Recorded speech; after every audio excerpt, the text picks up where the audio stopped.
UP के हापुड़ जिले का फगोता गांव। ये दिल्ली के पूर्व डिप्टी सीएम मनीष सिसोदिया का पैतृक गांव है। सिसोदिया फिलहाल शराब घोटाले केस में जेल में बंद हैं। इस मामले में सीबीआई और ईडी ने गांव में भी छापेमारी की थी। जब हम यहां पहुंचे तो हमारी मुलाकात मनीष सिसोदिया के चचेरे भाई से हुई।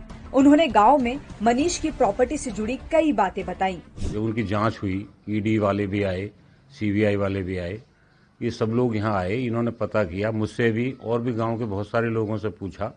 इन्होंने 1 सेंटीमीटर भी जमीन, कोई प्रॉपर्टी किसी तरह की ना गांव में खरीदी और ना अब है। इनके पास जो संपत्ति है वो दादा लाई है। कोई 15 बीघे जमीन है, जिसमें ये 3 भाई। गांव में एक मंदिर के निर्माण को लेकर मनीष पर सवाल उठ रहे हैं। हमने उसे लेकर भी नरेंद्र से सवाल किया। वो बोले ये मंदिर परिवार के देवता का है, उसमें 30 से 35 हजार रूपए लगे होंगे, जिसे 6 भाइयों ने मिलकर बनवाया है। सच तो ये है कि मनीष ने सिर्फ प्रसाद बांटा था। एक किस्सा साझा करते हुए नरेंद्र कहते हैं कि गांव के एक व्यक्ति ने उसी मंदिर के लिए मनीष से चंदा मांगा था, लेकिन मनीष ने उसके लिए भी मना कर दिया। और ये और कह दिया लोगों से, सुनो कि हाँ तुम रात को इतने पीते हो, गांव में लोग शराब पीते हैं, इनसे कहो कि ये 1 दिन की शराब बंद कर दें और इसे चावल में लगा दें। 1 रुपया नहीं दिया था इन्होंने।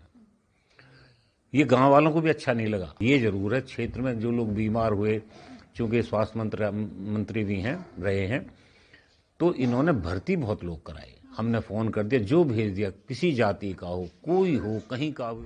यही हमारी मुलाकात नरेंद्र की पत्नी और मनीष सिसोदिया की भाभी से हुई। वो उनसे थोड़ा नाराज दिखाई दी। कितनी बार मैंने मनीष से कही, उसकी घरवाली से भी कही, पर वो ट्रांसफर मेरा हुआ ना। किसका ट्रांसफर था? मेरी बहन का, मामा की लड़की का। मामा की लड़की का? हाँ। तो वो क्या ट्रांसफर का किस्सा था? वो दिल्ली से दिल्ली में ही कराना उन्हें। हाँ। और स्कूल में पढ़ाती थी? स्कूल में पढ़ाती थी, और ये मनीष के हाथों में है वो सब स्कूल। हाँ। तो हाँ, तो वो बोली कि मेरा बहन इसमें हो जाएगा ट्रांसफर, मैं नजदीक हो जाऊंगी, मेरे बच्चे छोटे हैं, मेरा ये करा दो, तुम्हारे देवर हैं। उन्होंने नहीं कराया। 3 साल हो गए कहते। मनीष का गांव में भी घर है, लेकिन वो भी उजड़ा नजर आता है। ये घर जैसा इनके बाबा छोड़ के गए थे इस घर में, उसके बाद एक ईंट भी इन्होंने नहीं लगवाई। मनीष सिसोदिया ने यहाँ पर ना कोई संपत्ति खरीदी, ना अपने घर पर कोई दावा किया और ना उस घर को रेनोवेट किया। मनीष सिसोदिया ने फगोता के पास कलोंदा गांव के एक स्कूल से 12वीं तक की पढ़ाई की। कॉलेज के प्रिंसिपल अरविंद कहते हैं कि वो एक अच्छे व्यक्ति हैं, लेकिन कभी किसी की सिफारिश नहीं की। कुछ चीजें ऐसी होती हैं, जो पॉलिटिक्स में आदमी पहुंच जाता है तो हमें लगता है कि अपने रिश्तेदार को नौकरी लगवा दें, किसी और को लगवा दें। तो हम लोग कभी इस तरह के कामों को लेके गए तो उन्होंने साफ तौर पर मना कर दिया। हम गए उन चीजों को लेकर कि सर कोई जेन्युइन काम हो तो बताइए सर, मैं सिफारिश नहीं कर सकता इस चीज को। ये इतना कहना एक पॉलिटिकल आदमी के लिए, मैं समझता हूँ वही कर सकता है जो जेन्युइन है।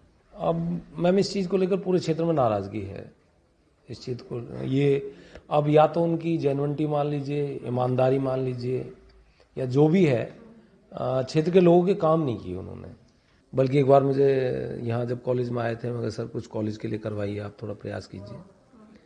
तो बोले सर दिल्ली की जनता ने मुझे चुना है, अभी तो मैं उन्हीं की सेवा कर रहा हूँ।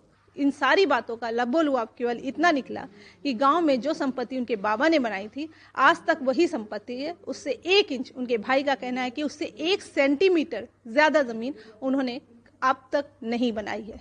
संध्या द्विवेदी, दैनिक भास्कर, हापुड़। नमस्कार, मैं मुकेश झा।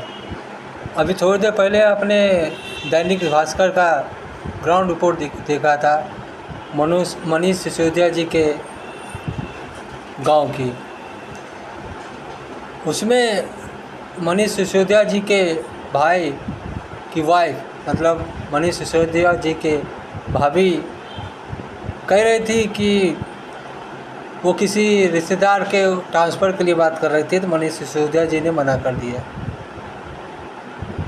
क्योंकि दिल्ली में भी मनीष सिसोदिया जी के अंदर उनके ट्रांसफ़र पोस्टिंग का अधिकार था, लेकिन उन्होंने नहीं किया।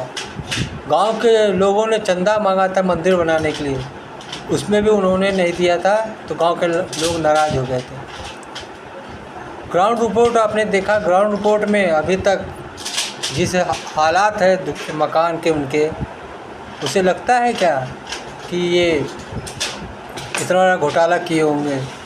अगर आदमी इतना बड़ा घोटाला किया होता जो ईडी सीबीआई सब बता रही है, तो वो कुछ न कुछ कहीं न कहीं दिखता है। एक पैसे की कोई बरामदगी नहीं है, इनके नाम पर किसी प्रकार की कोई बरामदगी नहीं है, तब भी आए दिन ईडी सीबीआई इनको जेल में रखने के लिए किसी न किसी प्रकार के काम करने में लगी हुई है।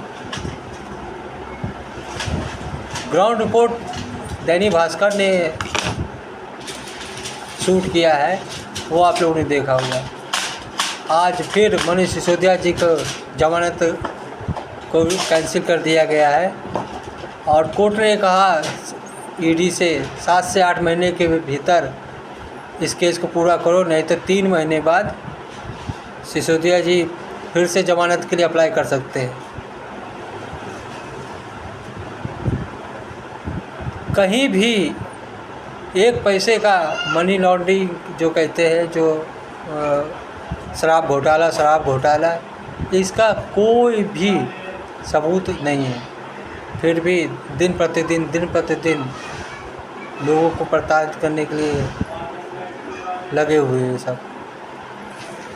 जय